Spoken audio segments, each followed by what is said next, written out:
How many people hit rock bottom, went bankrupt, lost everything before they became massively successful business people? We love those stories. We Yeah. love the stories of people hitting bottom in some domain and then overcoming. There's something heroic about it. But it seems like it's in our nature to have that confrontation with mortality to actually make a change. It's a very rare person to make those big life changes without having some massive stress of some sort. Yeah. But in the demographic I work with, a lot of people, not a lot of people, but a lot of times they're not having to hit rock bottom.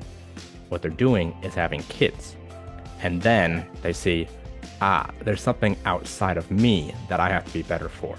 Or in the case Nice. of business owners, I have a responsibility now. I'm trying to leave something behind. I need to build something.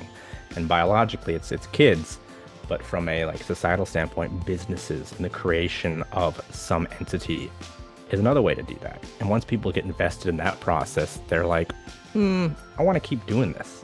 I need to be better. And so it kind of seems like those are the two tipping points for people. Rock bottom Rock or bottom. a reason to make the future better. Welcome back, and thanks for tuning in to another episode of the Journey to Legacy podcast. My name is Wayne Veldsman. Today, you're in for a treat. I know I say that a lot of times in these introductions, but I'm interviewing Coach Josh Wood of Strong for Life online coaching. Strong for Life online coaching originally came from this concept that Josh wanted to be harder to be killed. So he needed to develop himself, everything from his mindset and, of course, to his physical health and wellness, not just strength and conditioning, but, of course, what you eat to put into your body as well. And now he has changed this business into essentially being a live-in personal trainer, a live-in wellness coach. But of course, he's not physically there, right? His business is Strong for Life online coaching. And so through your phone, through apps, he is providing accountability for clients to get them where they need to be, one small step at a time. He's using what he refers to as TNT, dynamite, TNT, tiny noticeable things to make huge, huge differences happen. The majority of our interview, after we talk about mindset, where Josh started out in his life as a self-proclaimed wimpy, nerdy tech kid, to going overseas, actually escaping the US for 6 months, living out of a backpack, oftentimes having no money for food, for places to stay, to where he grew and developed and learned how to take on more challenges. And he uses curiosity to fuel his knowledge and his skill sets. I think you're going to enjoy it a lot. I did. I think it comes across very clearly in the interview. So without any further ado, I'm excited to introduce you to Coach Josh Wood. Josh, thanks for being here today. Thanks for having me. Such a pleasure. Such a pleasure. Josh, kick us off. Tell everybody what are you up to these days? Oh man, well, most of my days are spent running my online coaching business, Strong for Life, Strong for Life online coaching. Man, Yeah, it's end of the day here. It's 5:30, exactly. and I've been dealing with a sick kid today. Um, So it's day to day of just being a dad of two young boys and trying to run a business and keep myself healthy and fit in the process. yeah, it's a lot. Strong for Life online coaching. Right. So, I mean, there's tons of different stuff in the coaching space. Strong for Life. What does that mean? What specifically are you focused on, huh? Yeah, so I mostly, and this it kind of evolved out of the people I worked with when I was mostly doing in-person personal training in gyms. I found that Nice. the people that I understood the most and got the most out of my systems were busy parents and entrepreneurs, busy parents and Nice. professionals, people who wanted to take charge of their life. And we kept just sort of hammering away at like, well, everything, you get the buzzwords like functional fitness doesn't really mean anything. but everybody wants application for what they're trying to do in the gym. And so, with the clients I've been working with for years and sort of my own philosophy, I ended up coming up with this idea of we basically train to become harder to kill. The idea Nice. is to be more robust and resilient. And I was like, but I like to frame things in positives instead of negatives. So I was like, I don't want to be Sure. harder to kill, although that does really paint a good picture. Uh, what's the positive version? It's strong for life, strong enough to be able to take on all of life's adventures, to do what you love to do for as long as you love to do it. And that's where the idea of strong for life online coaching came about. The online part came out of um, finally having good apps and software and systems that work well with online coaching, because in the old days it was clunky, it was emails and spreadsheets, it was gross. Sure. Now we Sure. use personalized apps. Like the Yeah. industry is completely changed, and so the online part came about with advent of quality technology. But the Nice. strong for life concept came out of the people that I was working with and the things I like to do with my life. I used to work as a wilderness guide. I've competed in a handful of combat sports, strongman, powerlifting, traditional archery, spearfishing, like everything is like, I train because I want to do stuff out there. Sure. And the people that I've worked with all want the same thing, whether that, strength is applied to dealing with a half dozen like feral children, or it's actually, excuse me, tactical athletes in the military or backpackers and mountain climbers. Like it's always about this application to real world adventures. Nice application to real world adventures. Strong for life. It's so funny you say it comes from the get-go was being harder to kill, which Yeah, is a funny mindset to me, but then he said you want to frame things in the positive light, right? So let's develop ourselves to be strong for life, to really being able to overcome almost anything that life throws at us. You said even it sort of exactly. developed from your own mindset, right? How you wanted to kind of be perceived yourself or take on life yourself. And I know before the interview, Yeah. you told me a little bit that I'm going to say in a previous life, you were a scrawny computer nerd. Oh man, like it's funny to look back and you know, I I'm 36, and all Yeah. my peers and the people I grew up with and went to school with, we've all put on at least 50 pounds. Uh, but some of us put it on differently. And I look back and it's like I'm finally a normal adult weight. When I Okay. was finishing up high school and working in a computer shop, I was scrawny. I was Yeah. flimsy. And I find that a lot of people that are in these very digital worlds, a lot of times they stay there out of a sense of safety because they can avoid the harshness of the physical world. And that was sort of where I was Interesting. sitting one day in this computer shop working on just putting computers together basically. And I was sitting there Yeah. going like, as young guys do, like, what happens if I get in a fight? Or what happens if this happens? Or, like, what about, Sure, like, sure. maybe I want to climb a mountain. And I go, I can't do any of that stuff. I'm actually kind of terrified of all of these, like, actual adventures. You read about them in books and you go, man, that sounds awesome. But it's actually, real adventure is tough. And I Sure. realized that I needed to do something different. And so I just started trying to find some sort of fight sport, combat sport. And I was like, I'm gonna be a kickboxer.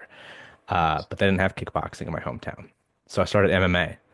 And, that was literally half my life ago. I think I was 17 at the time. And it was just like, yeah, this is not the life I want to lead. I want to have adventures. And, after that, started training for about a year and then bought myself a backpack and a one-way ticket to the UK and just disappeared for 6 months. That's where I met my wife and how I ended up in Australia. But just like I was like, nah, this is people in the books did something, and if they did something, I could do something. And so I just was like, all right, I'm just gonna jump off the deep end and start having a real physical adventurous life, and not spend all day sitting on the computer. And then I started an Yeah. online coaching business, and I spend all day sitting at a computer. Gotcha. Gotcha. Flipped you Full all the way circle, back full around circle. full circle. Josh, that's honestly that's such like a fun and interesting story to me. And you're building computers, realizing that from books that you're reading, stories that you're hearing, like, man, these adventures would be so cool, but like I'm physically incapable of doing it. Right? And so you decided to go sign up for, you want to do kickboxing, you found yourself in MMA. If you can think back, you said it's almost like a half life ago, like having this mindset shift, right? Your life was safe behind a computer, right? Quote unquote nerdy is how you say it, to becoming so adventurous and out of your comfort zone. How did that shift happen? Well, it came a lot from understanding what I didn't want from life. Because I looked Mm, at and this is going to sound mean. I'm going to sound like a dick. But looking at the town I grew up in, and I look at the older siblings of my friends and the parents and these people who never left the town. They do the same stuff that their parents did. They go to high school, they go to college, they find someone, they have some babies, they start drinking too much, they get divorced, they find someone else, maybe have some more babies, sit in a job they hate, and so they have to drink more on the weekend. I just see this like falling apart of all the generations before me, and I'm sure, like, sure. none of this is No, healthy. This no. is not the way to live. And because I've always been an avid reader and I love stories of adventure and stories of like great happenings and heroes. I'm like, this is a part of human existence. Like this is a part of human nature, and we're killing it by sitting in an office. And I was like, I was terrified. I was terrified Yeah, of living yeah, that way. I'm like, I'm 17 years old, I think. Maybe I've been 16 or 17 when I came up with this idea. And I was like, I don't want to do any of that. That all sounds terrible. yeah. Uh, and so I was just like, I'm not gonna do it. I'm No, just not. I'm gonna start no. learning how to fight, and I'm going to go and drop myself in a foreign country and wander around until I can't wander around anymore. And I left the U.S. when I was 18, spent most of that first year abroad, and then moved to Australia, and I've been here ever since. Wow. I wrote down here, you ask yourself the question, what don't you want from your life? I mean, Yeah, it's pretty powerful. It sounds like that could be advice for almost anybody out there to like reconsider what don't you want. yeah. It's a question people don't tend to ask themselves. People are always like, I want this and I want that. I mean, most people Yeah, yeah. don't buy into the process. I talk about this a lot with my clients, Mm, the difference between wishes and wants. People mm, think they want something, but it's a wish because they don't buy in. They want to magically win the lottery. They just hope money falls into their hands, but they don't buy a ticket. wow. And it's like if you want something to happen, you have to buy the ticket. You might not get it. You Yeah. probably won't get it in the case of the lottery. But if you don't buy in and you put some effort into it, it definitely won't happen. And Mm, the other side of that is, what don't you want for your life? And I do a lot of like envisioning, future visioning with clients when they first start up. It's like, well, what do you want to right. see for yourself? What do you want to where do you want to be in a year or two? Yeah. What does a perfect life look like to you? And it's usually, strong, capable, can play with my kids, successful, look good, feel Mm, good. mm, It's like, mm. okay, well, if you keep doing what you do now, where will you actually be? Yeah, Not there. yeah. So true. I love that future vision casting, right? Having to see yourself who you want to become. Earlier, when you mentioned the want to be harder to be killed, right? And then transitioning it into strong for life, right? You said you frame it in a more positive light. This past week, I had a conversation, mostly just around the marketing space, that people are more likely to go away from pain than towards pleasure. Have you ever heard that before? Yeah, definitely. What's your opinion when it comes to health and wellness, maybe motivating your clients? If I'm trying to motivate any listeners here, should they focus on the pains more than the positives Well, because that's going to motivate them? it's a hard thing. And this is a conversation I have a lot with my personal training students because I Mm, teach personal training course a couple days a week. mm, mm. And when we talk about like, how do we actually find the perfect client, the person who wants to actually make the change and buy into the process and Sure. become a different person? It's like, well, how do we find what motivates them? How do we find their why? And the thing is, unless you're really, really visually oriented, and you have a great imagination, most people can't imagine a better future. But Yeah. pains are now. Suffering Nice. is now. Although, if you got bad enough anxiety, you're suffering into the future too. But Oh, in in general, people are like, this sucks now. And they're yeah, like, yeah. how do I change this? And so often that's where we have to start. And that's how you start creating a future you do want, if you do it well. Because it's also easy Mm, to start trying to just avoid pain as opposed to changing the situation that causes the pain. And that leads to all sorts of oh, uh, self-medication through, media or drugs, alcohol, poor behaviors, things that in the moment take away the pain, but don't eliminate it. And then that compounds and mm. things fall Yeah, apart. yeah. So it's kind of like, yeah, we want to avoid the pain, but we need to not band-aid it, not just put a Mm, quick fix over it, but change what's causing the pain. And when people do that, well, that's a very efficient way to create the future they do want. sure. But man, yeah, band-aiding the pain versus getting down to it, actually taking action. What's going through my mind is like, how do we get people to actually take that real action? I was at some fair a couple weeks ago, and there was a booth with a like a full they do full body scans for like preventative Mm, maintenance yep. against cancer, there's other diseases. And I was asking her what's her biggest challenge, and she says that people don't want to know. They would rather live in the dark, even though it's Yeah. something that if you find it out now, you'll prevent it. You can now, right? You take action now, it's curable. You find out 5 or 10 years from now, you're dead. But Yeah. why do people think that way? How can we change their minds? I think a lot of times it's a survival mechanism. If we look at our evolutionary history and we think about sort of evolutionary psychology, the thing is historically the future was not known and Mm, not guaranteed. We had to get a sure. meal today. We had to get shelter today. Everything Mm, was a mm, here and mm, a now. And even if you look at people historically who lived a hunter-gatherer lifestyle or modern hunter-gatherers, there's a few populations left. Uh, there's very little like future what? Like there's not a lot of storing of resources for future use. There's not a lot of right. reinforcing and technological development that allows for a more profitable, beneficial future. It Future. isn't really part of human psychology until I think until technology advances enough, but that's a different thing. The big issue is if we know we have to either accept it or do something about it. And I Mm, think there's mm, something in our monkey brains that mm, doesn't want to have to deal with that, that maybe can't deal with that for a lot of people.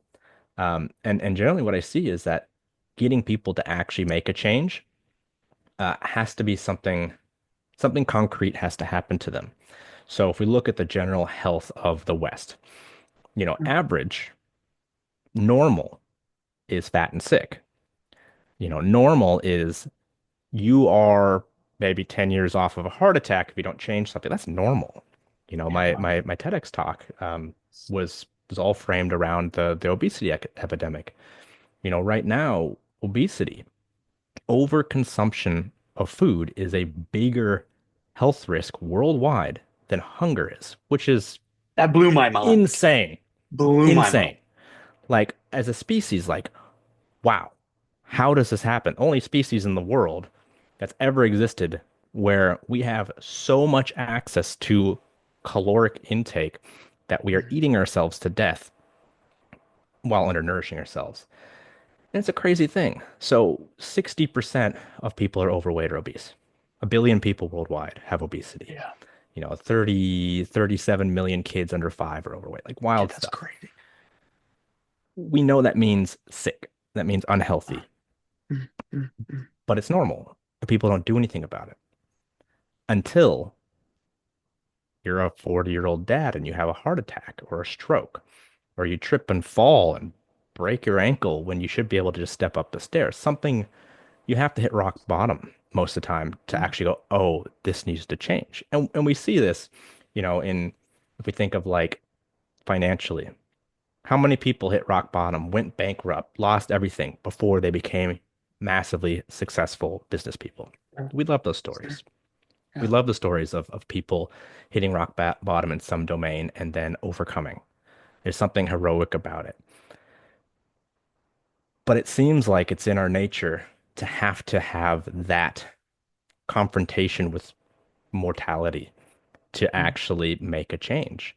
It's a mm, very rare person to to make those big life changes without having some massive stress of some sort. yeah. But in the demographic I work with, a lot of people, not a lot of people, but a lot of times they're not having to hit rock bottom. What they're doing is having kids. And then Okay. they see, there's something outside of me that I have to be better for. Or in the case Nice. of business owners, I have a responsibility now. I'm trying to leave something behind. I need to build something. And biologically, it's kids, but from a like societal standpoint, businesses and the creation of some entity is another way to do that. And once people get invested in that process, they're like, I want to keep doing this. I need to be better. And so it kind of seems like those are the two tipping points for people. Rock bottom Rock or bottom. a reason to make the future better. Wow. I love that. I think you framed your TEDx talk around that piece also. I don't know if that was actually your signing off line in it, something like that. That if you're not going to do it for yourself, do it for your kids or for somebody else. You listened. That's good. That's right. That's right. It's all Yeah. about like the whole idea was like this is a problem of generations. This is a problem of elders and parents failing their children and not modeling healthy relationships with food. And Yeah. most people can't do that and fix it for themselves. But then they have kids and then they're like, "Oh, I have to be better for them." Yeah, exactly. Be better for them. I mean, interesting as well, your perspective on our, you know, generationally where how we have like progressed. You call it our monkey brains. That's potentially the reason why people can't forward think as much. Why until today I ran out of food. Today my shelter burned down. Now I have to take action. There's this theory, and the name of it escapes me now, is that um, people are better off actually when they're rock bottom to be able to make change happen versus when things are just they're just bad enough, but they're not that bad that I need to change. Have you heard this before? Yeah. Yeah, well, I don't know the name of it, but I know the theory. Yeah. Yeah, which is crazy. So that's kind of what we're talking about here as well, right? It's like they have to have enough pain right now to make change happen, or else they'll just keep living sort of the mediocre, mundane life. But the Yeah. reframe at the end, sorry, the reframe at the end, where it's okay, well, how can we actually overcome that? Because obviously, we're not in the job of, pushing people down. It's like, you know what? Let me make your life really bad so that you'll make change happen. Reframe of doing it for somebody else. People are motivated more by doing it for somebody else or something else to start to take action. And thus why your clients, I think you mentioned earlier, mostly parents than entrepreneurs. Yeah, because it has to be something that is fundamentally connected to your sense of the future. Because the future is something that we're not very good as a species at predicting or envisioning. But when you have a kid, when you create something that you want to last beyond you, it's different. But you have to have that external reference point for most people, because there's some wild people out there who just can like see the future and be like, nah, it's not going to happen. I'm going to change that and do something different. But it's rare. Yeah, But once you have something that is like absolutely fundamentally locked into your psyche as something that continues into the future, you kind of have a reference point for seeing that. And then you go, well, where's that going? That's not sure. good. We need to fix that. Sure. No, I love that. Reference point, seeing into the future, something that wants to continue on. I mean, in Journey to Legacy, right? That's our sort of overarching premise, right? It's like when you're Yeah, gone, what do you want to have keep going? And if you don't take action on it today, it's not just going to magically happen, right? Josh, exactly. let's rewind a little bit because I'm curious to know how you kept getting into this space. You went and traveled abroad for like 6 months or a year before moving to Australia. What What do you think are some of like the biggest key lessons that you learned like during that time that other people can learn also by getting out and about, escaping their hometowns? Man, there's some foundational lessons that I went out there to learn. Um, where to start? There are so many things we don't experience in normal life that we're terrified of, and then when you experience them, you Mm, realize they're not so bad. For nice. example, uh, not having a place, not knowing where you're going to sleep, not knowing where you're going to find your next meal. I spent about 2 or so weeks at the end of my backpacking adventure, where I ate, I had one meal a day. I had one Mm, meal a day, and it's not like I was some sort of biohacking guru who just eats like intermittent fasting and stuff like that. It's like I had bread and cheese uh, once a day because that's all that I could afford, and that was in the free box at the hostels that I was cleaning for a place to stay. So mm, it's like, you can survive. Um, I when I finished that trip, I went back to the States for a few months and I lived in my car mm, for 3 months, a Mazda Protege, while I was working and living in the car park of the Starbucks I was working at before moving to Australia. Like that stuff was fine. It's fine. yeah, It ain't ideal. yeah, Living out of, a box of canned goods that you microwave at work is not ideal. yeah. Uh, Another thing is like through combat sports. Everybody is so afraid of physical altercation, but once you've been punched in the face properly, you realize it's not the worst thing in the world. I've had way worse things happen to me than getting my nose broke.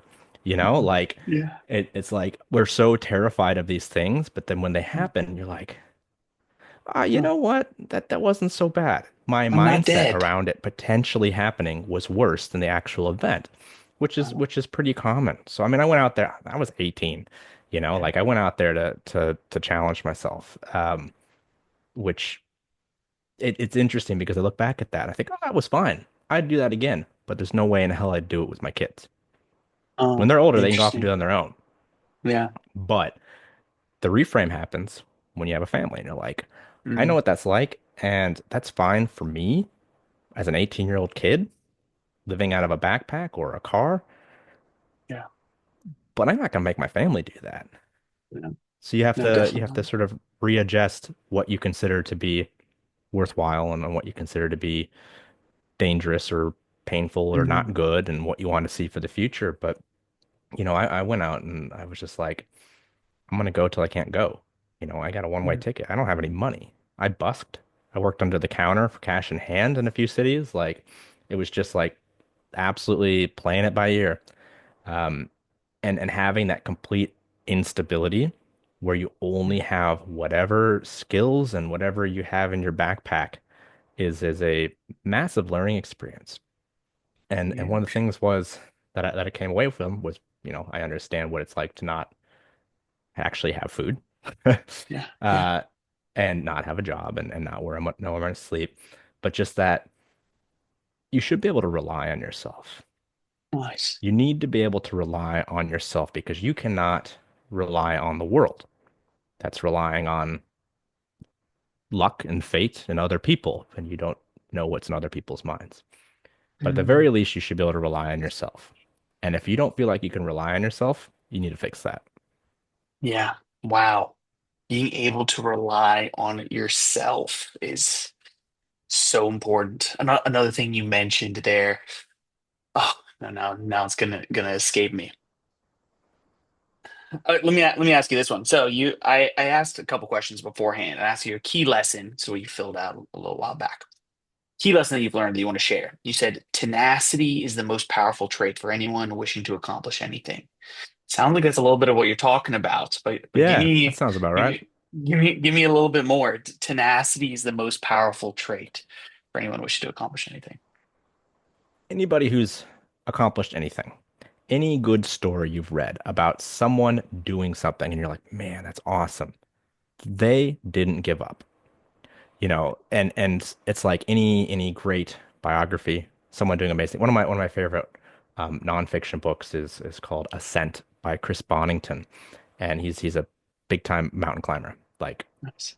you know, first as part of a group to ascend uh, a previously unascended face of Everest and a bunch of other mountains and cliffs and things like that. And he's still around. He's pretty old now. He's like in his 80s, but he was climbing stuff. He still climbs stuff.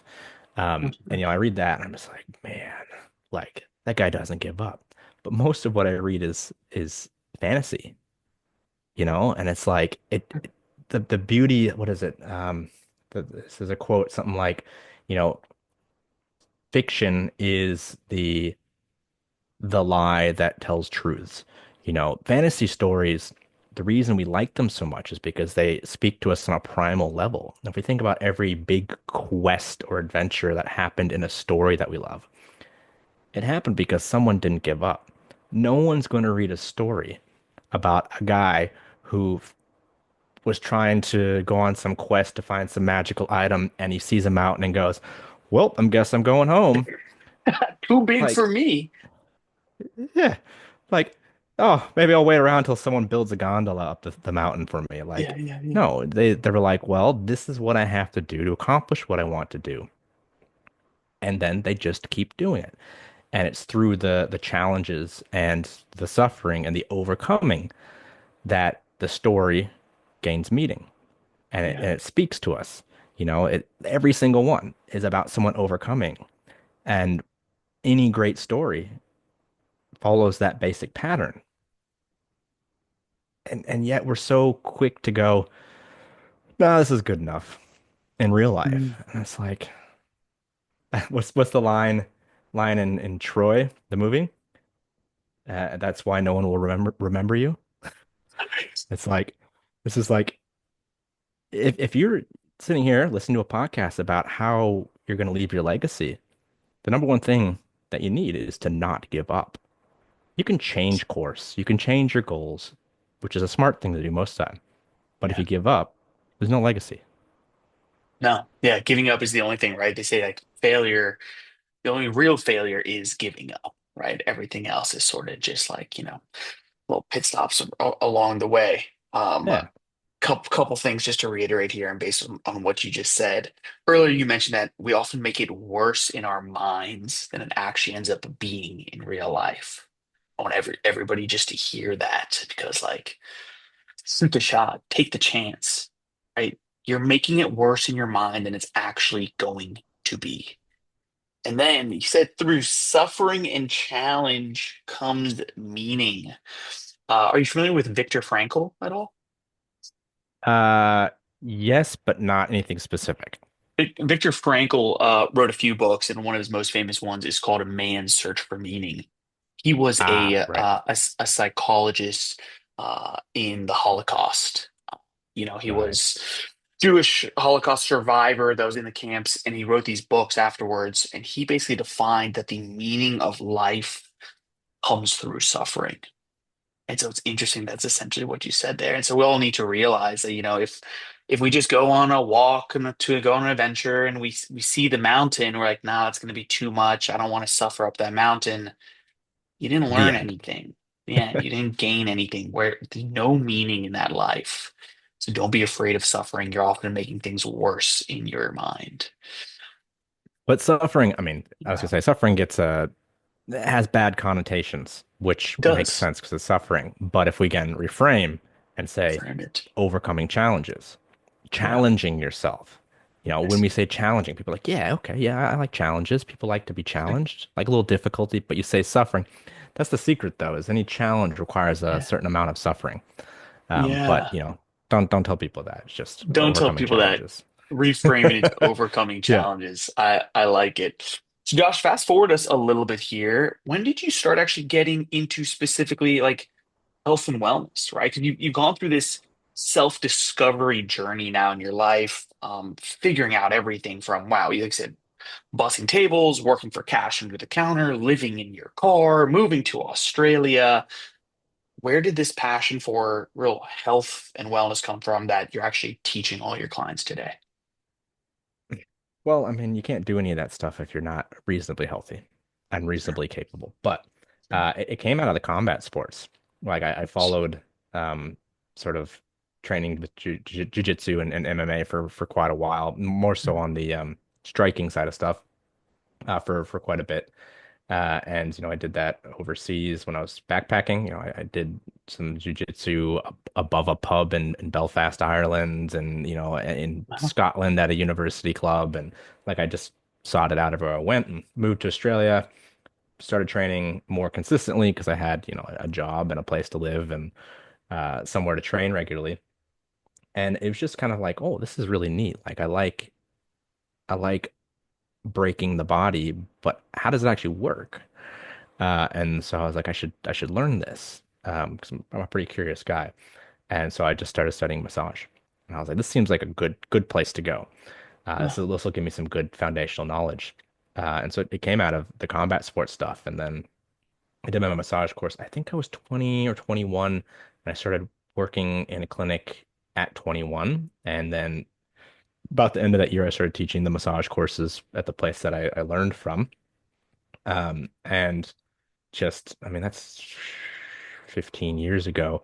Um, Started teaching some like intro MMA classes for kids and beginner adults. Yeah. And then slowly kept upskilling. And so upskilled into personal training because I was really interested in sort of rehab stuff at the time, and then kind of realized that the ultimate rehab is just not getting injured in the first place. So learning how to train and Nice. become strong. Uh, Through that, I started working out of a strength and conditioning facility and group strength class place in Melbourne. Um, Went on to focus on boxing and powerlifting for a bit. Started training out of a boxing gym and coaching out of that. While I was there, I was still teaching massage, but then I went on and did my Bachelor of Health Science, and then just kept going, upskilling. Doing postgraduate studies in strength and conditioning, and just been working out of gyms ever since. I basically like completely removed myself from the clinical space in 2016, I think it Huh. was, where I was just like, I'm tired of this like, please fix me mindset. And I'll be like, do this, this, and this, and you won't be here. I'm literally Mm, trying mm, to not mm. earn money from you. And they're like, I don't want to. And I was like, oh man, I can't deal with this. Whereas in Sure. fitness and PT, people are like, what do I need to do to get to where I want to be? Nice. It's like, great, let's map that out. Let's make you do the Nice. work. Yeah, people that actually want to do the work also. Yeah. Yeah, no, that's a nice change. Uh, Josh, you kept saying upskill. Keep upskilling, right? You learned a little, you moved, you had a job, you decided to, let me learn a little bit more, get into massage, right? You're like, okay, let me learn a little bit more, get into personal training. Took some post grad courses, learning. It wasn't an overnight success by No, any means. It wasn't overnight change, no, right? What's not at what's the all. importance of that for everybody to realize? Well, it's just, I mean, if you're in a space where you're running a business or you're building something, you're forced to upskill. You're always going to be trying to solve problems and figure things out, especially as an entrepreneur, especially if you're the only person running the business, you're always going to be figuring things out. Um, there's just no way around it. But upskilling is one of those things too that, and I see this in personal training where everyone's always doing some like new weekend course and some obscure fad training style. Oh, we're gonna use bands, but these bands are better now. It's like, oh, kettlebells. Oh, this is new Y bell that you can use. And Yeah, yeah. like I do a lot of unconventional training. I love swinging maces and clubs because it's fun, I see your but it's not rings gonna back change there any. also. Yeah, well, I was doing a lot of rings until I tore my pec. I'm about 3.5 months Oh, out of having my pec reattached. oh Um, man, so it's just one of those things like upskilling is adapting. Upskilling is adapting. it's like I spend a bunch of time learning the foundations of training and then additional skill sets. My background in combat sports helps, but competing in powerlifting, understanding that realm, a bit of strongman, learning, maybe rehab, whatever it is you want to specialize in, like you're going to solve more problems with the more knowledge that you have. And then at a certain point, you're going to go, I can keep like hyper, like fine tuning this one domain, but then eventually you're going to have way diminished returns on your ability to make change. And then so you're going to have to switch gears and be comfortable with that. And a lot of people get super fixated on like more and more niche, like skill sets that have much more limited application as opposed to broadly developing more things like, okay, I can train people. I've been able to train people for a very long time. Now I need to know how to run a business. Now I need to learn how to do like create online systems. Now I need to learn how to work with apps or, coding or, graphic design or website development. For people in our sphere, upskilling is a broadening of skill sets generally more than it is a like fine tuning of a Fine very tuning. set linear path of skill sets. Nice. Nice. No, I absolutely love that. Where did you always like education? Did you always like learning? I don't know, did this come from your parents, or how did you decide to just start wanting to upskill, keep learning new things, pushing, expanding yourself? Uh, it probably is just a byproduct of having ADHD and hyperfixating on things. Same here. I can't tell you I, how much that's related to this me. this is the funniest thing is like everybody that I talk to who like runs a business, it's like I literally just can't like sit still and listen to other people. So I just like learn everything I want to about this one thing, and then I bounce to the next thing and like learn about, and that's basically it. Like it's in my nature to be like, okay, well, this is one thing I know pretty well. Now, you know what? Something else just got stuck in my head. I'm gonna spend the next 6 months learning everything I can about that, and then I'm gonna go to the next thing. And running a business forces you to do that to an extent anyway. But if it's in your nature, harness it. Harness It's your in your natural nature, harness that. curiosities. Yeah. If harness your natural curiosity on anything, and then figure out how to make it add value to your life. Harness your natural curiosities, then figure out how to make it add value to your life. That's Gosh, yeah, one like that's the what we do. one of the biggest themes across, I'm done well over 100 interviews with CEOs, entrepreneurs. Curiosity is one of the biggest themes across the board. And it's never, be the expert, right? It's not the, I was born this way. It was, oh, I was curious about that thing, so I went and I learned about it. And then I Yeah. became curious about something else, right? And then it's like, oh wait, now I need to figure out how the online systems work. Oh wait, I actually don't really know that much about business. How does this go work, right? How does this work? So if we can develop our curiosity, right, not be afraid to just say, oh, I don't know anything about that. I'm curious about it, and then go learn. That's where that's how you upskill. That's how you develop Yeah. yourself. And it's also like a lot of people are curious about stuff, but they're afraid or, unsure of how to tackle that. Um, I have a philosophy in life. You can just do stuff. You can just do stuff. If you want to do something, just go out and do it. Figure it out. Like some people are like, if you really need to do it. No, just you're interested, just do it. We have unlimited free knowledge at our fingertips. We are Yeah. living in a golden age of information. You can just learn anything and do it. And it doesn't have to necessarily be important to other people. It can just be because it's interesting to you. And then figure out how to add value to your life. Like I have so many niche interests that have nothing to do with my professional life. I delve into lots of different things and I love to read lots and lots of different, genres of stories. And that inspires me to look into other things. But if the inspiration's there, if you have the curiosity, just do it. You can just do things. There's no one out there saying you're not allowed to learn stuff. But Yeah. everyone thinks you have to learn things a certain way. You have to go and do this course. You have to pay a university $1 billion to get a degree when only three of the subjects are useful to you. It's like Goodwill Hunting. It's like you can learn all that stuff at a library, but now we don't have to go to a library. You got the Yeah. internet. If you got a phone, you can learn anything, and then you can just Absolutely do stuff. anything. Just do stuff, right? Like I think you even Just said, do like stuff. and it doesn't have to be valuable necessarily, even, right? It doesn't have to be for somebody else in the first place. If you're curious, do stuff. learn, see how it Yeah. goes. You enjoy it in the first place. And then after that, figure out how it can actually add value to your life, right? That's what you said for harnessing this curiosity. So, Josh, as Yeah. we start to wrap up, tell us a little bit more about somewhat your specific clientele, right? People that are listening that are like, I wonder if I should be reaching out to Josh. What exactly does he even do for me day to day? Tell us some more.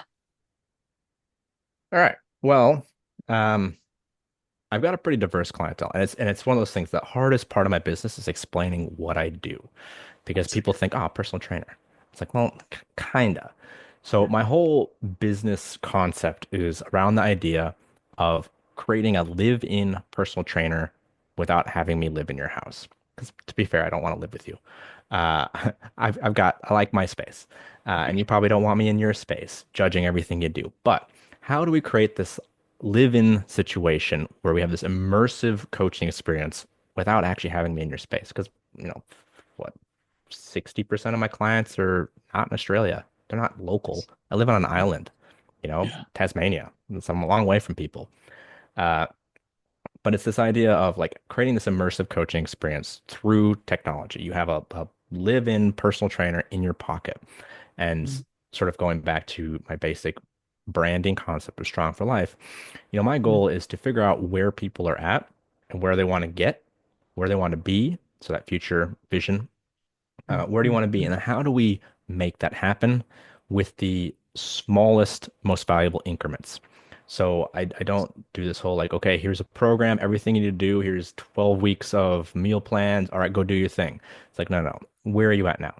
Okay, so we got, I've got a lady that I'm working with right now. She's got 4 kids. She runs a business from home. Her husband's an electrician, works out of home.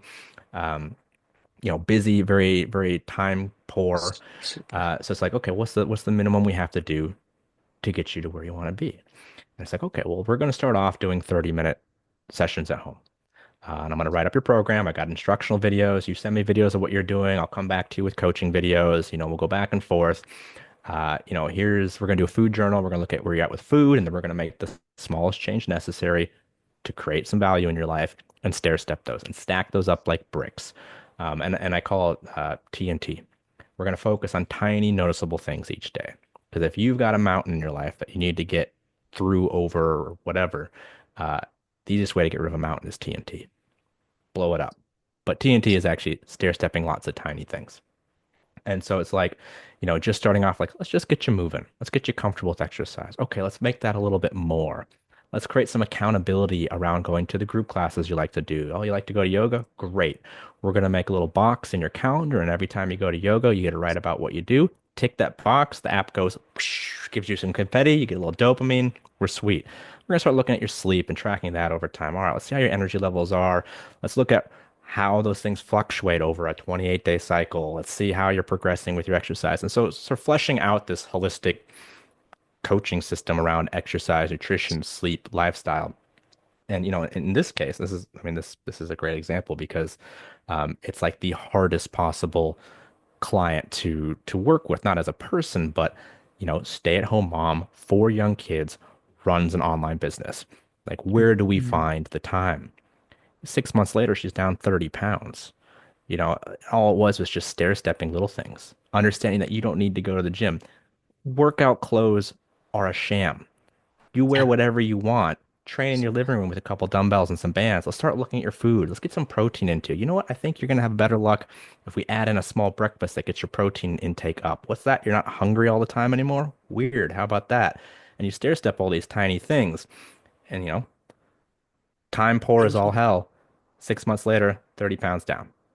And it's like Wow. it can be done for anyone if we meet you where you're at and start looking at like where's the thin edge of the wedge that we can fit something in and slowly use that to make more time as you feel better, as you get more invested in the process, as you want more from your life.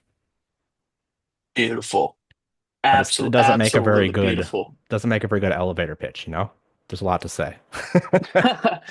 Josh, I'm over here like thinking to myself, anybody that's listening to this, I hope you get so many. I don't, you're gonna have so many clients. You're just gonna be absolutely be flooding because from like the mindset that Great. you come from, right? Your overarching approach just to life, really, I have to say. into now your actual day to day, right? What you're doing in Strong for Life online coaching, that you're meeting people where they're at.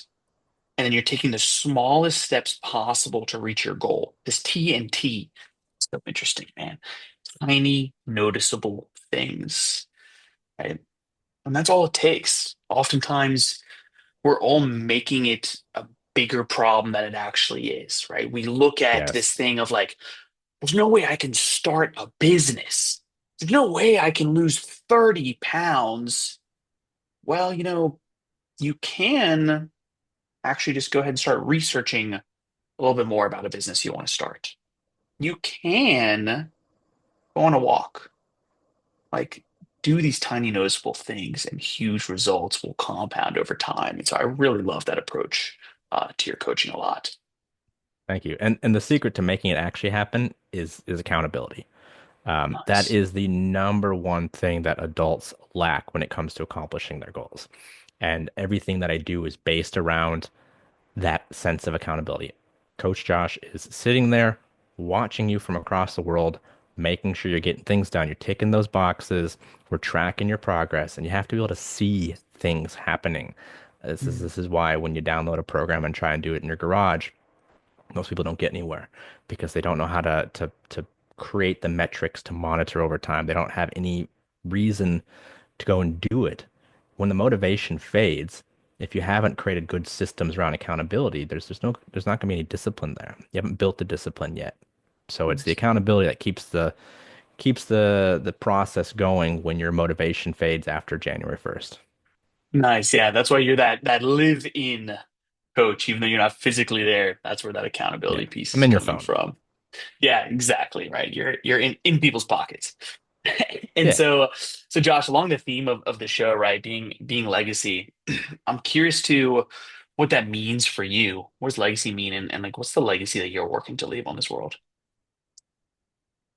I do think about this a fair bit, and it's one of the things that keeps me motivated. And, the accountability side of stuff too. It's like I've got a bit of a social media presence, so like if I'm not showing progress, I'm accountable to everybody following me, kind of thing. Nice. So I think about the changes that I make in the world, and it's like I try to change people's lives for the better, so they live longer and can keep doing the things they love for as long as they love to do them. And so I think about legacy a lot in terms of like the hundreds of people I've worked with. How many of their lives got better? Well, in theory, almost all of them. I don't know anyone who got fit and jacked and their life got worse. Um, so there's this idea I think about like, okay, so I have a legacy through my clients, but if a client I work with teaches his kids how to train in the gym and they lead healthier lives because of that, like this chain of events is part of my legacy. The problem is those kids aren't going to know my name. Their Mm. kids aren't going to know my name. So it's an Mhm. invisible legacy. It's a good thing and it makes me feel good, but at the same time, there's a like there's like a deep masculine urge to have statues built after me. Of course, Even though yeah. we're not really in the state in the era of statue building so much anymore.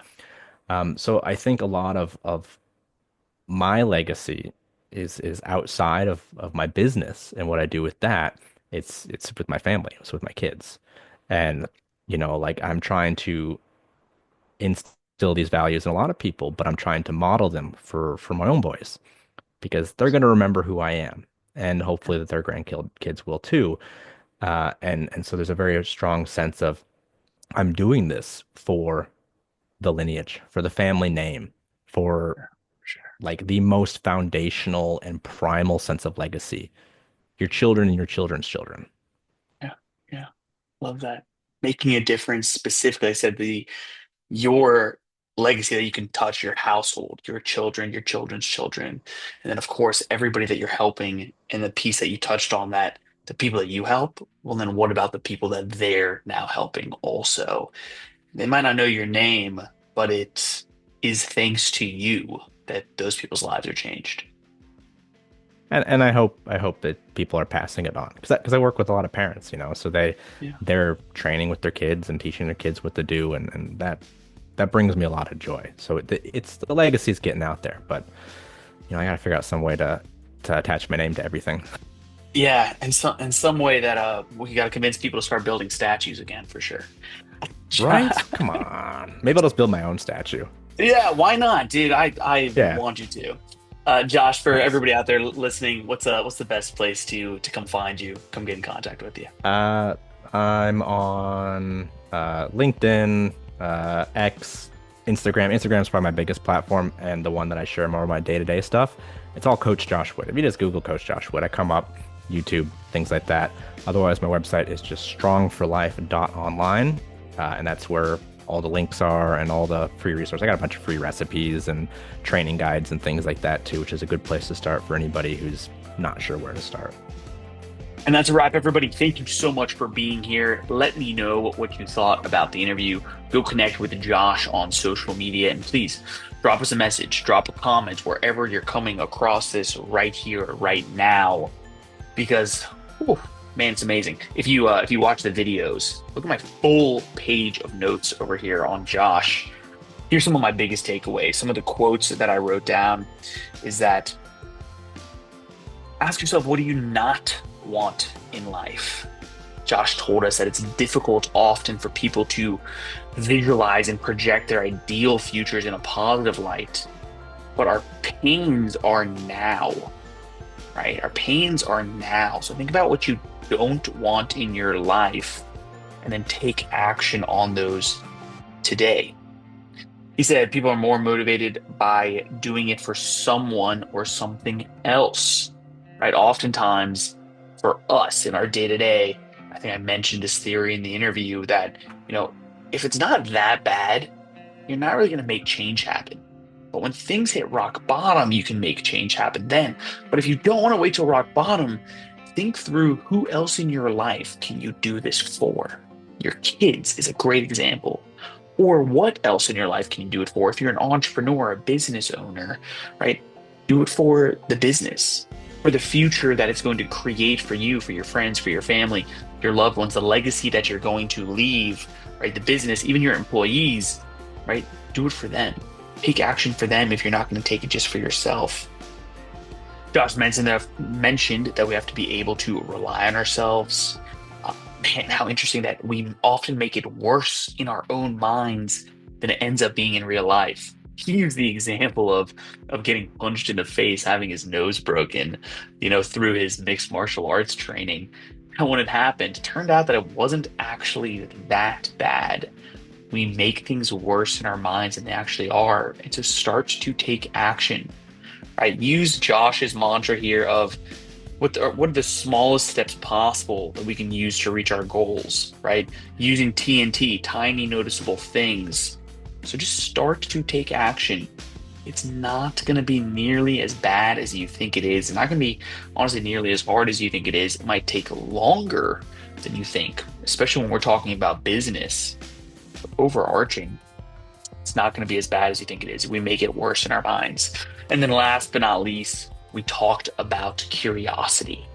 If you've ever listened to any of my past episodes with founders, CEOs, entrepreneurs, curiosity is a theme that continuously comes back top of mind.